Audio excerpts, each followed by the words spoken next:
Good afternoon. Good afternoon, everyone. Good afternoon, and thank you for joining us this afternoon. My name is Peter Hahn. I'm privileged to serve currently as the chair of the Department of History. And on behalf of my colleagues and our students in the Department of History, I welcome you to this event celebrating the investiture of Professor Bruno Cabanes as the inaugural holder of the Donald G. and Mary A. Dunn Chair in Modern Military History. In just a few minutes, we're going to hear Professor Cabanes' lecture. But first, I wish to take a few moments and pay tribute to the namesakes of the Dunn Chair. Donald G. Dunn is a genuine gentleman and a true American hero who has led a storied life. In 1942, Donald withdrew from his collegiate study at Wesleyan University to volunteer for the ski troops of the U.S. Army. Assigned to the 10th Mountain Division, he was deployed to Italy in 1944 for action against German troops dug into the Apennine Mountains of northern Italy. Owing to a shortage of lieutenants, Staff Sergeant Dunn was placed in command of 2nd Platoon G Company of the 86th Mountain Infantry. On April 14, 1945, just a couple of weeks before the end of the war in Europe, Donald was ordered to lead his platoon on an attack against German gunners atop Hill 775, north of the town of Rocca di Rufino. The day would prove fateful for the 21-year-old sergeant. Although seriously wounded by enemy gunfire, and despite losing several comrades, including one close friend, Donald pressed the attack in the face of stiff resistance, and he and his men took the hill. Donald was awarded the Silver Star for, quote, gallantry in action against an enemy of the United States, as well as the Purple Heart for having been wounded in combat. Thankfully, Donald survived the war, and he returned to the United States where he completed his education and pursued a remarkable life. He married Mary Altmeyer Dunn, and together they raised a family of 5 wonderful children. In 1950, Donald and Mary started a small plastics manufacturing company called Plaskolite. Well, today Plaskolite employs some 600 workers and is the largest manufacturer of acrylic sheet in the United States. Sadly, Donald's beloved Mary passed away in 1996. The faculty and students of the History Department at Ohio State are deeply blessed that Donald has taken an interest in our department in recent years. After meeting Professor Peter Mansour, the Raymond Mason Jr. Chair in Military History, and also an Army veteran, Donald became a booster of our study abroad program that focuses on World War II and its impact. In July 2011, Donald accompanied Professor Mansour and me on our first Alumni and Friends tour of World War II sites in Britain, France, and Germany. At the close of that tour, we accompanied Donald on to Italy on a successful quest to find his battlefield, Donald's first visit to that sacred ground in 66 years. Then in September 2012, we were privileged to return to Hill 775 with Donald, all 5 of his children, and numerous grandchildren and in-laws, some 30 Dunns overall. To hear Donald's own reminiscences of these events, let's listen for a few minutes to a recent conversation between Donald Dunn and Professor Mansour.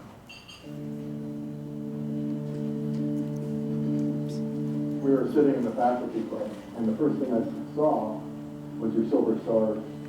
And I said, where did you earn your Silver Star? And you go, Italy. I said, when? In 1945. What unit? 10th Mountain Division. And I said, find the glory. And you go, you know our motto. Had you talked much about your combat actions before then, though, or had reminisced at all about it? It was pretty much out of my memory until you came into my life. What do you remember about coming back upon your battlefield for the first time in so many years? I saw the hill and I said, this is it. I knew it was. It was very familiar. I was the platoon leader, acting platoon leader Our captain was Captain Faust. He said, I want you to lead your platoon to take that hill from the Germans. We had what looked like a rough assignment ahead.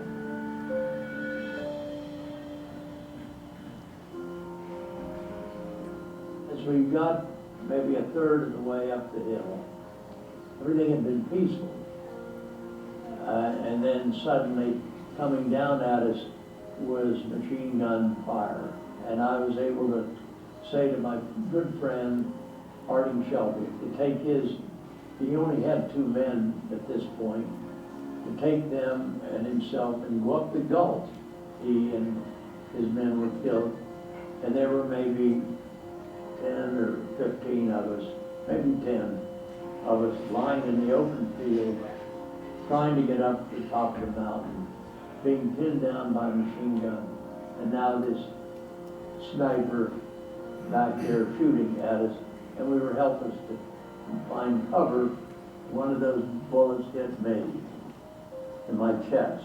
Every one of us in our remaining group had been hit by that sniper, but we were able to keep moving. And I didn't die. I expected to. I thought this would be my last statement, I suppose. So we kept working our way up and getting closer to the top, probably throwing hand grenades up in the area where we thought we might hit the machine gun. We, in fact, took the hill.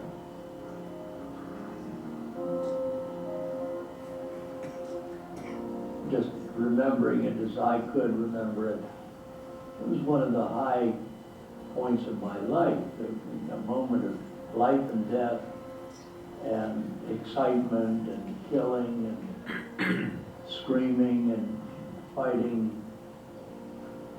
I was given a nice citation of a Silver Star, and you and I conjectured that Captain Faust, he must have written the citation because only a few people knew what had happened, and he was killed 2 days later. One of the things you told me on that day, you said, I just wish some of my family were here to see this. Yeah. And so we started on a very short timeline planning a trip for 30, 35 people to go back and pretty much retrace the steps of the trip we had taken the previous summer. What was it like to take your family back to Italy? Oh, it was such a time. After I had told the story, then you said, we've heard what your grandfather, your father led the troops to take Hill 775. Now let's take it again. And you took off as the leader, and half or 2/3 of the family took the hill. My memory is you then made a toast to Staff Sergeant Dunn and G Company of the 86th for taking Hill 775. And boy, I was crying. It was something else. And I made a toast to the Gulch and to Harding Shelby and his men. And it was quite a moment in my life. It'll stay with me to the last breath.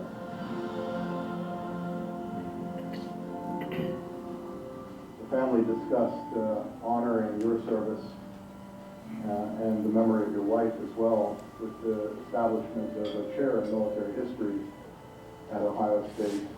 The gift that your family made in establishing now a second chair in military history at the Ohio State University has established our history department as the top in the nation and arguably in the world in that field.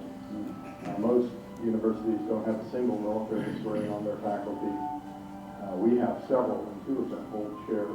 It is a very significant gift, which will reverberate down the generations as students come and learn all the aspects of what has shaped mankind.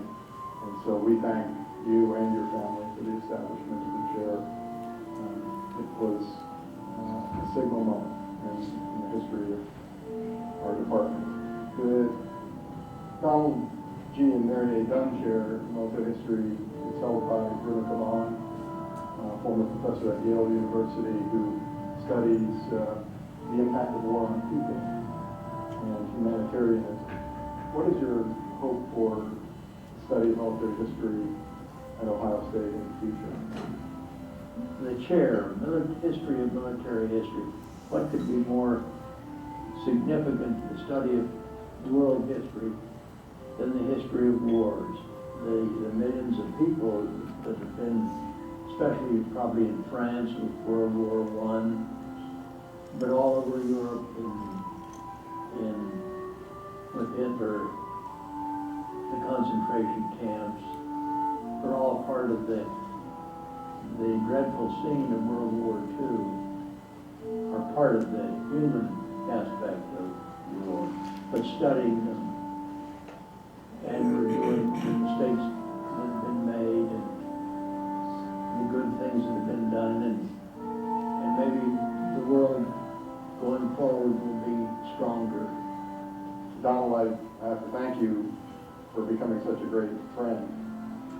I think we have a friendship, a personal friendship and friendship with the history department and with Ohio State that certainly is important for me and my family. Well, even though you're not a graduate, you're a Buckeye for life.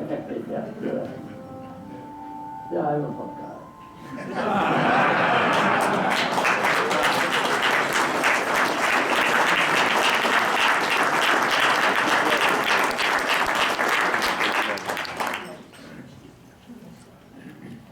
Well, let me close this little segment of our program by paying tribute to Donald and Mary, and by gratefully acknowledging their children who were instrumental in the establishment of the Donald G. and Mary A. Dunn Chair in Modern Military History. Donald's son Gardner is here representing the family. Please join me in a round of applause to acknowledge the family's deep generosity.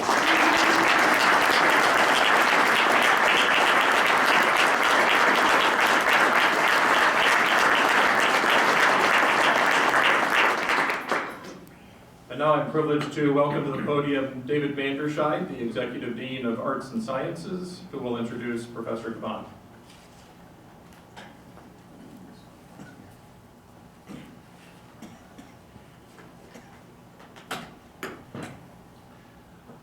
Bruno Cabanes is a historian of 20th century Europe, and more specifically of World War I. His work focuses on a concept introduced in his first book, La Sortie de Guerre, or in English, transition to civilian life after the war. He has analyzed post-war transitions from a variety of angles: the demobilization of combat troops, the traumatic impact of war on soldiers and civilians, a comparative study of the different post-war periods in the 20th century, and, more recently, the environmental history of war and its aftermath. His expertise is the cultural history of war and peace. His expertise in the cultural history of war and peace adds a new methodological dimension to the Department of History's already strong military history group. In addition, Professor Caban's research focus on veterans places him in an excellent position to steward and community outreach. Professor Kaban was educated in France, where he attended the École Normale Supérieure in Paris and the Sorbonne. After earning a PhD in 2003, he taught modern European history in several universities in France. He was then recruited by Yale University, where he spent 9 years before we stole him away in 2014 to fulfill the Dunn Chair. A prolific scholar, Professor Kaban is the author of 3 monographs, co-author of 2 books, and co-editor of 3 volumes. In addition, he has published more than a dozen articles in some of the most prestigious publications in Europe and the United States. His prize-winning first book, La Victoire endeuillée, La Sortie de Guerre des Soldats Français, 1918-1920, translated Victory in Mourning, French Soldiers in the Transition to Civilian Life, 1918-1920, is based upon his doctoral dissertation and begins his foray into post-war transitions. His second monograph in English this time, The Great War and the Origins of Humanitarianism, 1918-1924, revisits the same period from a transnational perspective.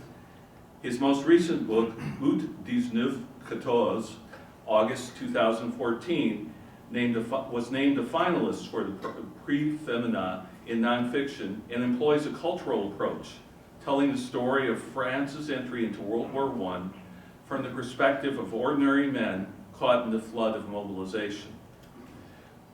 August 2014 will be published in English, translation by Yale University Press this year.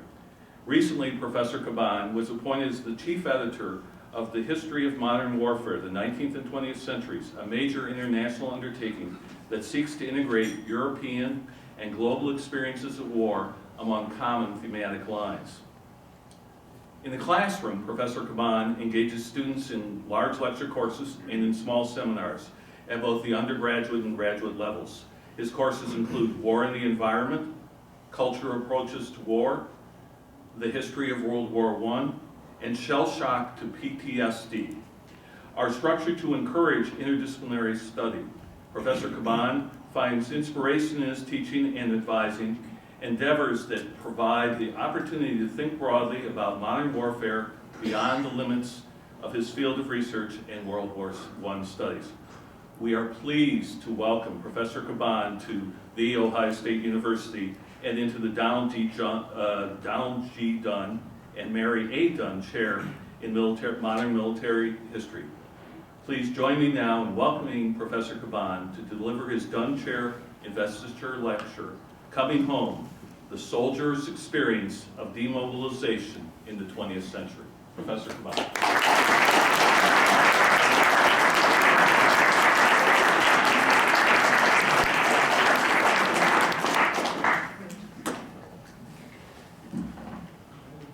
Dear Dean Maleshide, dear Dean Chanda, dear Donald Dunn, dear members of the Dunn family, dear Peter Ann, dear colleagues and friends, ladies and gentlemen. Thank you so much, Dean Maleshide, for the generous introduction. I'm glad to be here today for so many reasons. As I look out the audience, I see so many colleagues who have now become friends, and so many wonderful students. I see my beautiful family, my wife Flora, and the two daughters Gabrielle and Constance. I'm deeply touched and extremely grateful for your presence this afternoon. It means a great deal to me. This is indeed a great honor to be the inaugural Donald G. and Mary A. Dunn Chair in Modern Military History, in one of the most prestigious programs in military history in this country. Dear Donald Dunn, I had the pleasure to meet with you several times since I arrived on campus last August, and also to meet your wonderful family. Even before coming to Columbus, even before coming to Ohio State, I knew about your generosity to this university and to the history department. I also remember your participation in the panel of World War II veterans that took place last June on campus, which I was able to watch online and hear the inspiring stories you shared with the audience. I had the pleasure to meet you several times in the fall. I also had the pleasure to welcome you and Pete Mansour to one of my seminars. Each time, I was struck by your kindness, by your endless generosity, and by your passion for history, especially military history. The recognition that comes with this chair means a lot to me, both as a researcher and as a teacher. It is very exciting to be able to contribute to the program in military history by further developing the social and cultural history of war. It is also a privilege to work with colleagues like Jeffrey Parker, Joey Gilmartin, Pete Mansour, Mark Grimsley, and Jennifer Siegel, and with all undergraduate and graduate students. For this wonderful opportunity, I'm deeply grateful to you and to your family as I'm grateful to Peter Hahn and to the history department for getting used to my French accent, and also to the three distinguished colleagues and friends of the search committee, Jeffrey Parker, Pete Mansour was instrumental in creating the Dunn Chair, and Fyodora Dragostinova. Thank you again, and thanks to all those who organized this event today, especially Christina Ward. My lecture is entitled Coming Home, the Soldier's Experience of Demobilization in the 20th Century. And the flag behind me was made in 1918 to greet a regiment of British soldiers returning home from World War I. It's meant, among other things, you are home again, back where you belong. We have not forgotten you. These are civilians' words. Words intended to reassure veterans on the strength of the bond uniting home front and frontline during the war, and which will continue to unite civilians and veterans after it.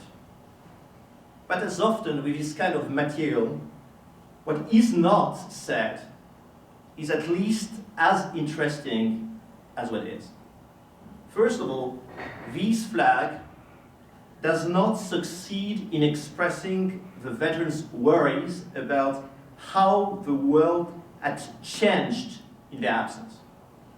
Obviously, for them, the question was not simply one of finding a place in society after the war, but of finding their place again. What's more, the words "welcome home" give the impression that the experience of war was the same for everyone. That it was the same for those who saw combat and those who never fought, and this is increasingly the case in modern armies, as you know, where the ratio of deployed forces directly engaged in fighting relative to those engaged in non-combat functions has dramatically changed. Welcome home speaks in the same voice to those who are wounded, sometimes repeatedly, sometimes gravely, as it does to those who are not. Welcome home speaks in the same voice to the soldiers and to the prisoners of war. In short, this flag, which might equally have served for other conflicts, think of all the flags of this kind that can be seen at this very moment across the United States, or other contexts, for instance, to greet the victorious Ohio State Buckeyes football team upon their return from national championship last month. This battle flag gives the impression that the transition from war to peace went unspoken, that it posed problems neither for veterans nor for the societies that received them, even after a conflict as devastating as World War I. For decades, military historians took a similar view. For decades, military historians tended to view the armistice of 1918 and the peace treaties of 1919 as the decisive markers in the return to peace. Several factors explain this initial lack of interest for what French historians now call the sortie de guerre, or transition from war to peace. To tell the truth, among specialists of World War I, the question of the war's origins was long the only object of interest and controversy. The reason for this is simple. In the immediate aftermath of war, historians, especially in France and Germany, vigorously debated the question of responsibility, which is to say, the validity of Article 231 of the Peace Treaty of Versailles, asserting the unique responsibility of Germany and Austria-Hungary for the war's outbreak. Put otherwise, in the 1920s, in the 1930s, and basically until the Fischer controversy in the 1960s, the social function of military and diplomatic historians, many of whom, like the famous French historian Pierre Renouvin were veterans themselves, was to validate or discredit this clause of a peace treaty, all the more crucial since it had served as the principal justification for the economic reparations demanded of Germany in the aftermath of war. The real turning point came in the 1970s, in the late 1970s, as military history increasingly came to focus on how war was experienced from below, that is, from the perspective of ordinary men and women. An interest in the study of what we now call the transition from war to peace has developed steadily over the past 15 years in the wake of groundbreaking studies on demobilization, memory, trauma, and collective mourning. But there is more. There is more. As historians, we are all trained to think that wars have clearly defined beginnings and clearly defined ends. That there is a clear boundary between what we call wartime and what we call peacetime. The reality of what I will call the long shadows of war is actually much more complex and in a way much more disturbing. Turning away from a conflict is not a matter of weeks. It's not a matter of months. It's a long and often painful transition. Or to put it differently, how wars end constitutes an important challenge to societies at war. Something grasped as early as 1919 by the psychiatrist Carl Abraham in his article, Contribution to the Psychoanalysis of War Neurosis. Abraham, who collaborated closely with Sigmund Freud, drew attention to the simple but crucial fact that World War I veterans generally experienced a feeling of profound loss, a feeling provoked by the death of friends, by ruined health, by the loss of 4 years of life, the sense of loss that nothing could compensate. So let's start with a very simple question. What is the best way to approach the experience of demobilization as an historical problem? What is at stake in demobilization? In the first place, I think we can all agree that demobilization is a process that reveals much about the societies soldiers left and to which they were about to return. To be sure, the soldiers' experience of demobilization has varied from one war to the next. Aside from the obvious matter of victory and defeat, there's also the question of legitimacy. Some conflicts are both politically and morally legitimate in the eyes of the public. Others, on the contrary, are considered by many people in and out of uniform as unjust at the moment of demobilization. Some conflicts tear apart civil society and turn into civil wars which go on after the formal conclusion of hostilities. And we all know that in the 20th and 21st centuries, we cannot distinguish the phenomenon of war from that of civil war. Veterans have also changed in the course of the 20th century.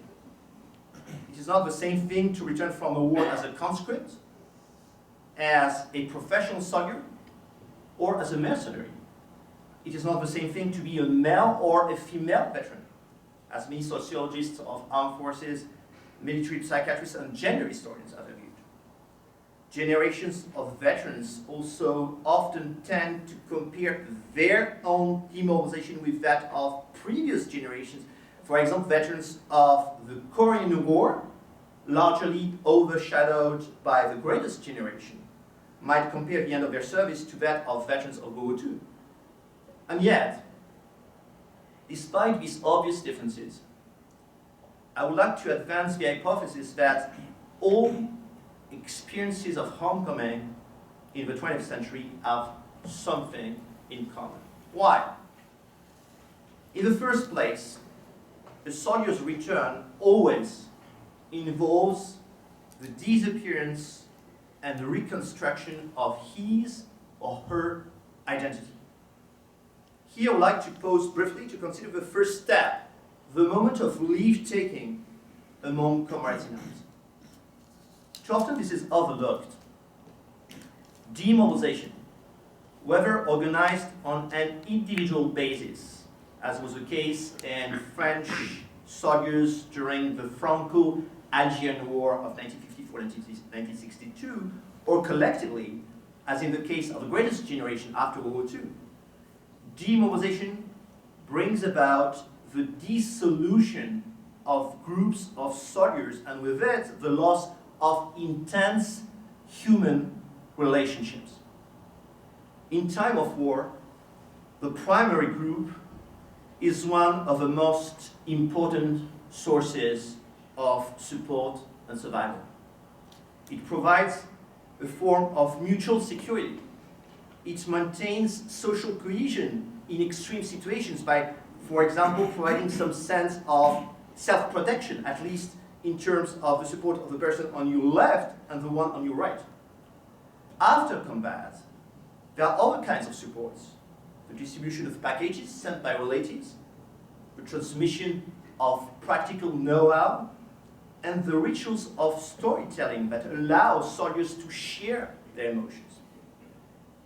When they return from war, veterans have little choice but to accept the end of this important form of group solidarity. This is one reason why soldiers' reunions were so important in interwar France. Veterans built imagined communities, veterans organizations, as substitutes for the group's solidarity experienced on the front line, as substitutes for the bonds of survival they forged under stress. Many of you probably know the motto of the French Veterans Association, UNC, Union Nationale des Combattants, in the late 20s. Unis comme au front, it's written here, unis comme au front, which means let's stay united like we were on the front line. In the case of the war of position, demobilized soldiers also leave behind fields of battle that have grown familiar and on which many of their comrades are buried. Here's Erich Maria Remarque, well known as the author of All Quiet on the Western Front, as you know, but little known for his superb novel, The Road Back, published in 1931. It's the story of a group of German veterans returning from the Great War. And I quote the book's prologue: "They, the dead, are many indeed who lie there, though until now we have not thought of it so. We have just all remained there together, they in the graves, we in the trenches, divided only by a few handfuls of earth. They were but a little before us. Daily we became less and they more, and often we have not known whether we already belong to them or not, but now we are going back into life and they must stay there." What Remarque describes in this post-World War I novel is essentially the end of the community of the living and the dead. But when demobilization is organized on an individual basis, it is sometimes the demobilized soldier's comrades who take charge of preparing him for the return to civilian life. In other words, their mission is to smooth the transition, as is shown in this fascinating account of Afghanistan war veterans written by the Russian journalist Svetlana Alexievich in a book, Zinky Boys, Soviet Voices from the Afghanistan War, published in 1990. And I quote, "The Demo's departure," the Demo is a Russian army slang for soldiers in their third year of military service. "The Demo's departure was a story in itself. To begin with, there was a compulsory whip round to buy him a briefcase, a towel, a scarf for his mother, a present for his girlfriend. Then his dress uniform had to be prepared. The belt had to be brilliant white. You are not a para without your white belt. Shining the belt buckle was a work of art. First you use medium, then fine wool, then a needle, then felt, and finally Goya brand polish." Don't ask me what Goya brand polish is. The uniform was steeped for a week in engine oil to restore its dark green color, then cleaned with petrol, and finally hung up to air for 1 month. Already, the demos go home and the next lot of vets take their place. Well, to leave war is certainly to leave a sort of savage state. The cleaning of uniforms described here is all the more important since it is done in common and accompanied with other rituals: a last meal, a group portrait, an exchange of gifts. It is a sort of ritual of purification, of course, but it is also a way of making the veteran presentable to civilian eyes, of trying to turn outsiders into insiders. The disappearance of an identity, therefore, but also the reconstruction of another. One of the demobilized soldiers' greatest fears, as it appears in their diaries and sometimes also in their letters, is not being able to find their place again in civilian life. In their works on survivors, many psychiatrists describe a nightmare common to many returned veterans. They return to their homes, to their families. They attempt to speak, but are neither heard nor recognized. Many veterans experience the feeling of having survived at the price of another's life, of being alive when they should be dead. What the psychologist William Nederland, followed later by Robert J. Lifton, would in the 60s term the survivor's syndrome. It can be summarized as follows: I live, they are dead, they are therefore given their lives for me. This is what the nightmares are saying. We should be dead. We are ghosts. But to be recognized is not simply to recover one's pre-war identity as we civilians often think. It's also to be recognized as a veteran, to obtain gratitude for services rendered and compensation, which is obviously not the same thing, for the material and psychological costs inflicted by the war. 20 million soldiers, for instance, were wounded in World War I. 20 million in the aftermath of the Great War.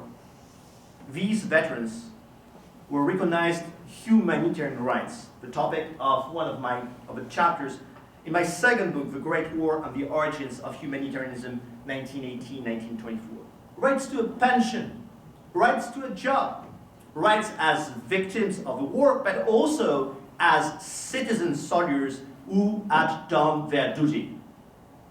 In many ways, the veterans from the Iraq and Afghanistan wars, or the veterans of the greatest generation, your generation, dear Donalda, are the descendants of these veterans from World War I who fought for their dignity and for their right.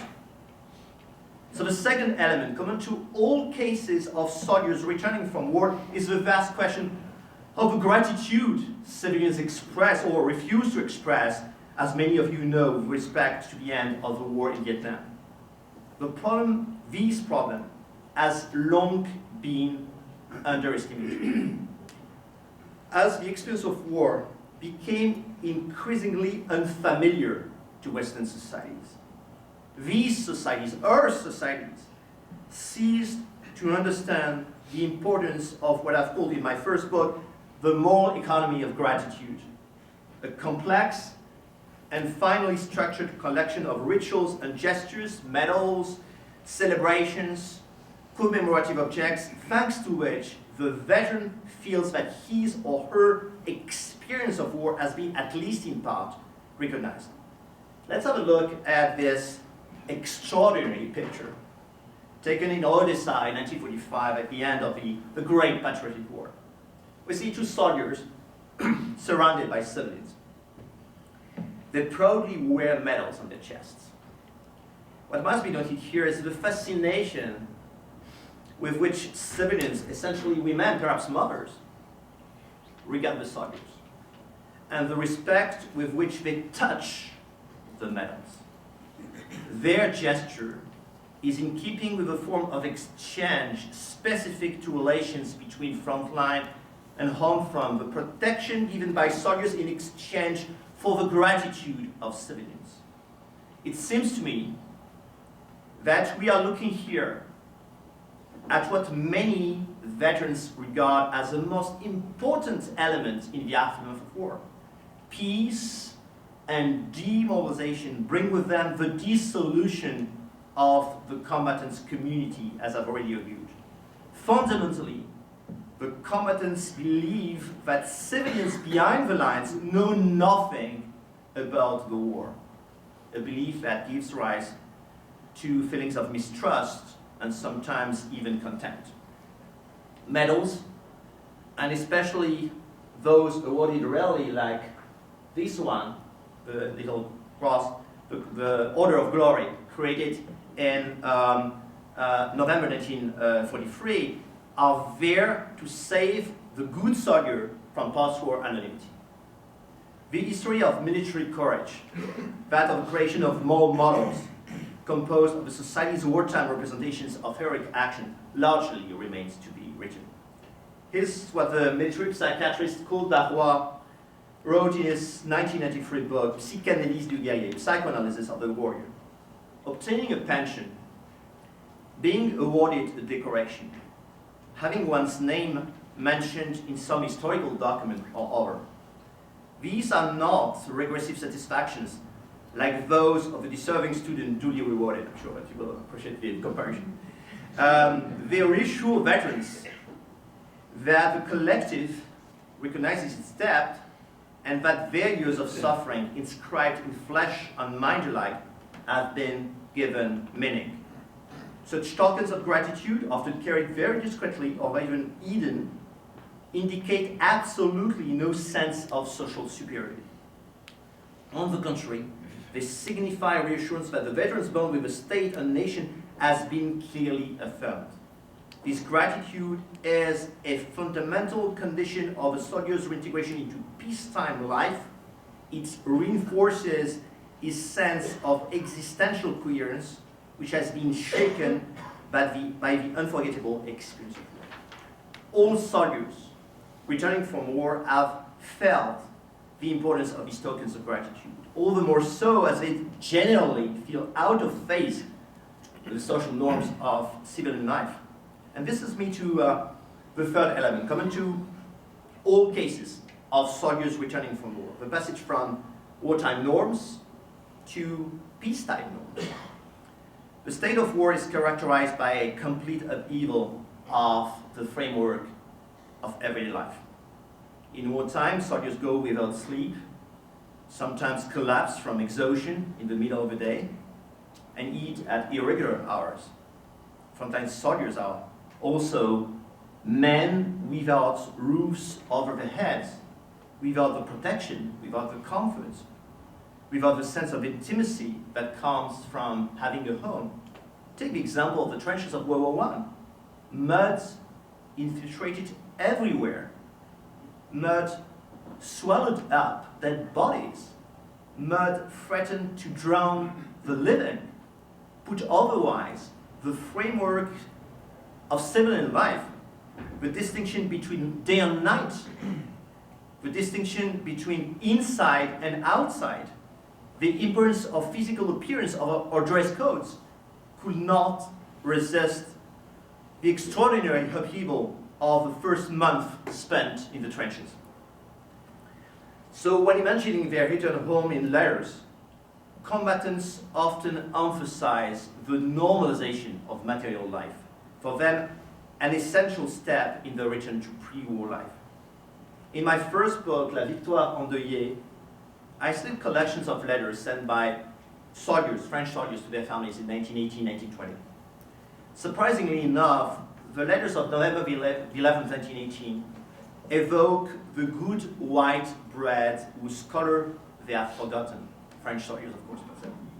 The real bed in which they could stretch out nice and warm in real sheets. This may seem mundane topics for a victorious army, like the French army in 1918, 1919. but they were extremely important in the soldiers' anticipation of the post-war period. Normalization became almost an obsession in the immediate aftermath of war. And when I say normalization, I mean also the return to moral norms. The return of moral norms and their transgression by certain veterans is one of the most complicated questions facing the historian. Literature and cinema, it is true, often draw attention to the figure of the marginalized or violent veteran, whether it be Capitaine Conan, the eponymous protagonist of Roger Versal's 1934 Prix Goncourt winning novel, or more recently, Travis Bickle, the mentally unstable Vietnam veteran played by Robert De Niro in Martin Scorsese's 1976 Taxi Driver. But neither archives nor newspapers permit us to claim that soldiers were morally brutalized by the service, as some historians may have argued for post-World War I Europe. The studies that are available tend to testify to veterans' moral resilience rather than their moral collapse. In sum, if the return of wounded, mutilated, or traumatized veterans may sometimes be studied, the ordinary man who resumed the simple pleasures of life without obvious difficulty have left few traces in the archives. There's thus a constant risk of exaggerating the pathological dimension of a soldier's return. Or to put it in other words, the history of happiness, the history of banality is much more difficult to write than the history of suffering. This is precisely the difficulty that I encountered in the course of my work on the return of French soldiers in 1918. Military archives ceased to have anything to say about combatants as soon as they crossed the threshold of their homes. Therefore, I turned to the demobilization process itself. And I benefited from access to an exceptional source, the reports of the Army's Postal Control, where each week tens of thousands of soldiers' letters were read, and the most representative letters were analyzed and cited. Using these sources, I examined the questions that I raised at the beginning of this presentation: the soldier's return as disappearance and reconstruction of an identity, the soldier's return and the importance of the moral economy of gratitude, the soldier's return and the return of norms of social behavior. The first conclusion I reached concerned the profound gap between soldiers and civilians in 1918. The gap separating soldiers and civilians was in the first place a result of different perceptions of the future, which is, I think, a perfect illustration of the fundamental difference between the perception of time in wartime and the perception of time in peacetime, in itself a fascinating field of research. For civilians, the moment of the armistice brought an end to the war. They began to make projects. They began to anticipate the soldier's return. The combatants of 1918, 1919 experienced nothing like this. Don't forget that in the aftermath of World War I, demobilization was itself a very lengthy process, a fact about which soldiers were naturally much more conscious than civilians. And they were right. The demobilization of French soldiers was to last many long months from November 1918 to the spring of 1920. Let me just give you one example. The draftees of 1912 ended their military service in the summer of 1914, which was not the best time, obviously, because they were decommissioned just before the outbreak of World War I. By the time these 280,000 men had been demobilized in the summer of 1919, in the aftermath of the Great War, they had served for between 6 and 7 years. Between 6 and 7 endless years. But the most important factor in explaining the gap separating civilians from demobilized soldiers is, in my view, a completely different psychological climate in which the two groups lived. At the time of the armistice, both groups, the civilians and the veterans, cried over the dead and experienced a mournful sense of victory. But among combatants, this process of mourning nourished an amazingly violent desire for vengeance against the Germans. Fear, mourning, revenge, or simply the perspective of invading the enemy's territory were some of the dynamics of this new wave of violence. A French soldier of the 7th Army, for example, pledged himself to the memory of those dead in combat and victims of German atrocities in Belgium and northern France in 1914. He wrote, "We are all agreed here, we are going to cross the frontier and enter the country to teach the German people what war is all about, because the Bosch civilians don't know anything about it. Their homes have not burned down, they have not seen their loved ones die. We need to teach them once and for all." So many threats to destroy German cities, so many threats to attack German civilians, and sometimes even to rape German women. What characterizes French soldiers in the winter of 1918-1919 is an extraordinary emotional, in some way political, remobilization, not demobilization, remobilization, without a doubt much greater than that witnessed behind the lines. The second conclusion I drew from my research concerns the intense ritualization of processes of demobilization. In the immediate aftermath of the armistice of November 11, 1918, there were many rites of passage permitting the soldiers progressively forge a new identity, that of veterans of the Great War. French veterans were even given this, a commemorative helmet on which the words Soldat de la Grande Guerre, soldier of the Great War, were inscribed. Among all these rituals, one seems to me especially striking. It's the military parade. These parades were very common in November, December 1918. French troops first paraded in the newly reconquered cities or villages of Alsace-Lorraine, so near the German border. So these men, exhausted by war after 4 years, parading involved physical hardship. Combatants had to learn to march in step all over again. They had to learn to present arms. They had to learn to stand for long periods in cold and humid weather. In other words, the veterans had to be willing to transform hardened bodies into docile ones. Let's examine a little more closely this magnificent expression of what I earlier referred to as the moral economy of gratitude. This photograph was taken upon the entry of French troops into Colmar on December 10th, 1918. As you can see, the windows are crowded, many look on from balconies, all the house fronts have been decked out with flags. At left, you see a group of generals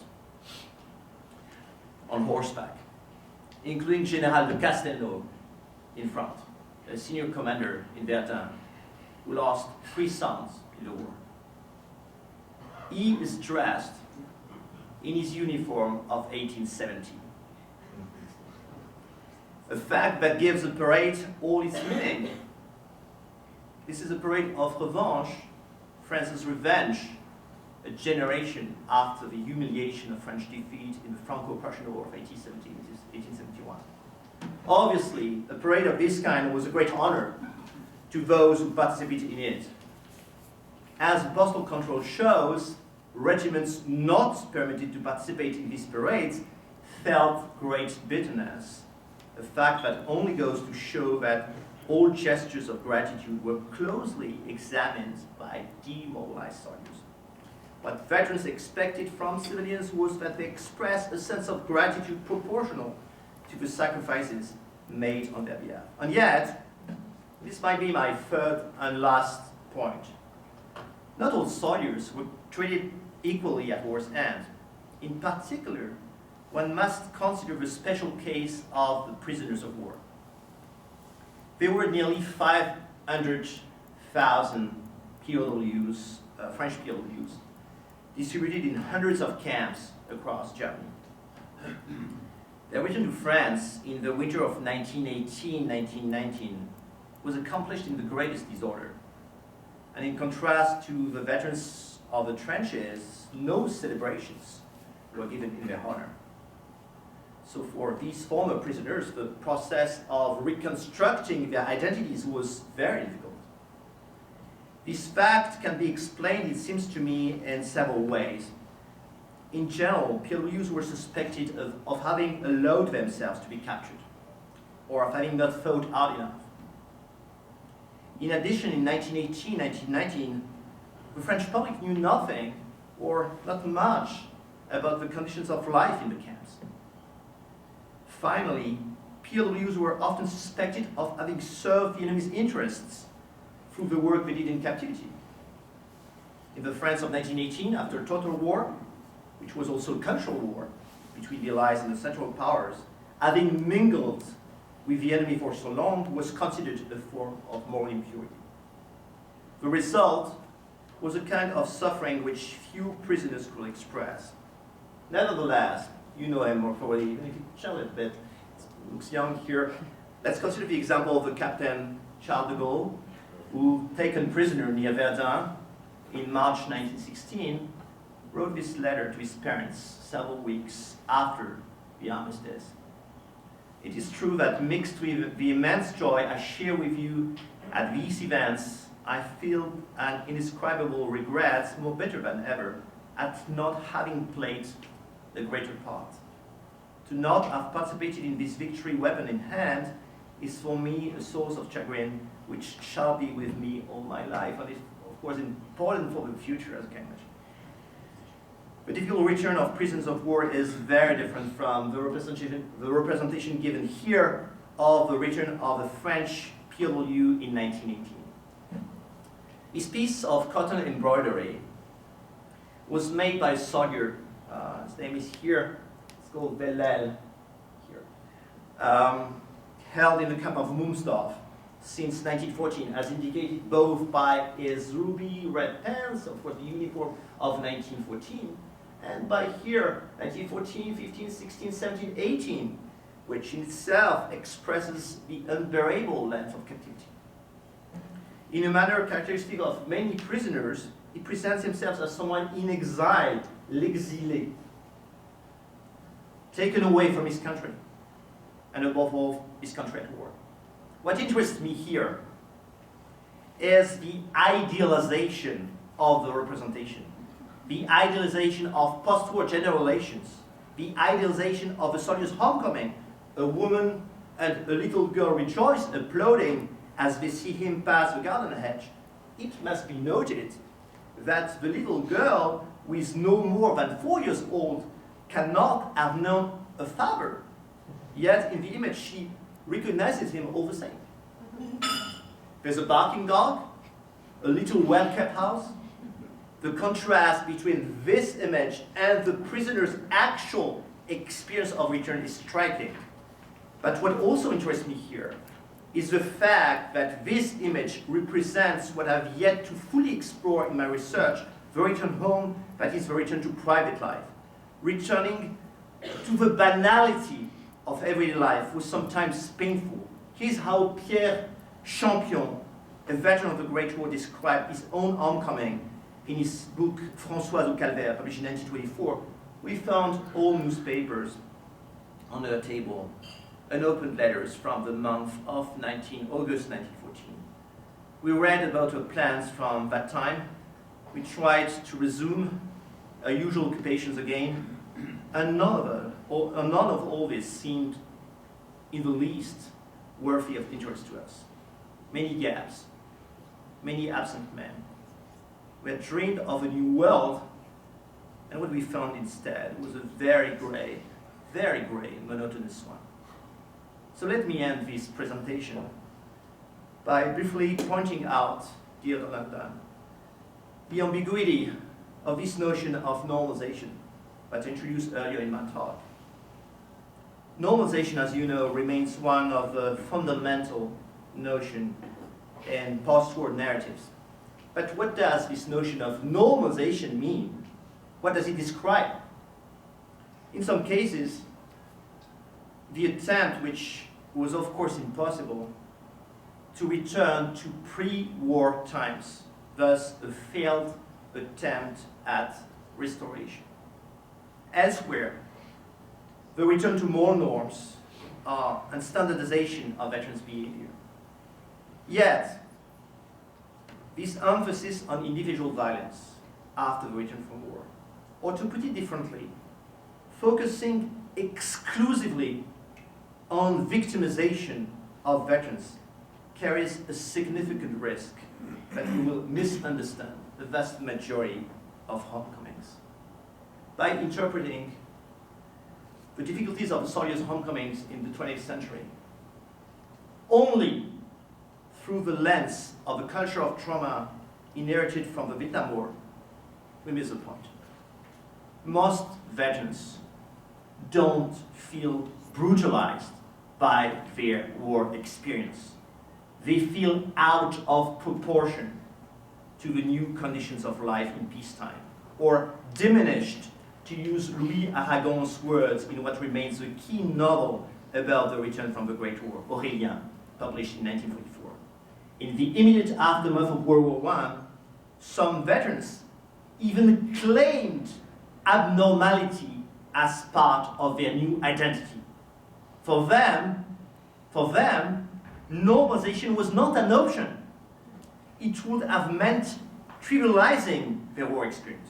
It would have meant betraying the dead, which was simply unacceptable to the generation of World War I survivors who considered themselves more witnesses to a total war. I'd like to give the very last word to the French historian Jules Isaac. Prior to World War I, Isaac was recruited by the publisher Hachette to edit with his colleague and friend Albert Mallet a series of new textbooks, later known, very famous in France, the Mallet-Isaac. Although too old to be mobilized in 1914, Mallet joined up as a volunteer, and he was actually reported missing in the Artois offensive in September 1915. Jules Isaac was severely wounded in Verdun in 1917, but he survived. In 1919, he wrote a piece called Nous les revenants, which means in French both we, the returnees, and we, the ghosts.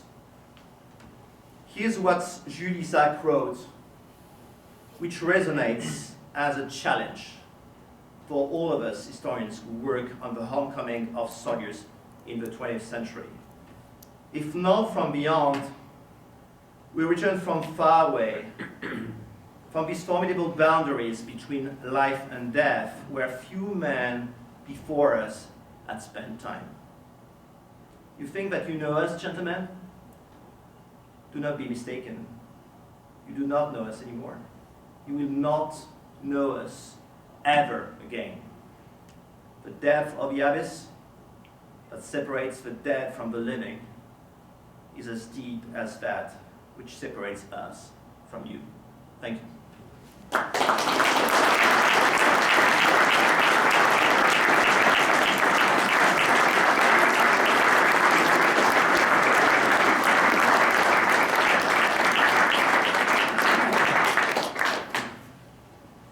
Thank you very much, Professor Kaban. Before we adjourn, let me remind you that our reception continues, so feel free to stay and enjoy each other's company. And I'll conclude our session this afternoon by inviting you to join me in one more collective round of applause for Donald and Mary Dunn and their family, and for the inaugural Dunn Chair holder, Professor Kaban.